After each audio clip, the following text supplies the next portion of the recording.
മഴ വായിച്ച പുറങ്ങളിലെ അടിവരയിട്ട വാക്കുകളിൽ നിന്നാണ് മഴ പെയ്തത്.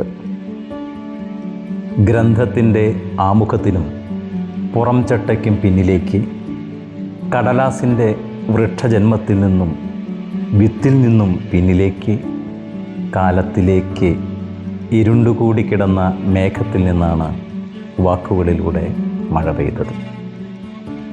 കാലത്തിലൂടെ മുന്നിലേക്കും പിന്നിലേക്കും അർത്ഥങ്ങളാഴ്ത്തി അറിവുമഴ.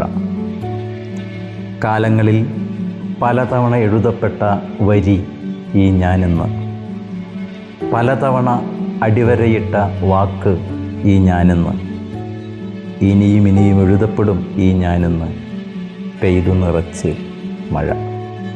അതിനാലാണ് ഇപ്പോൾ ഒരു മഴയിലും കുളിരാത്തത്.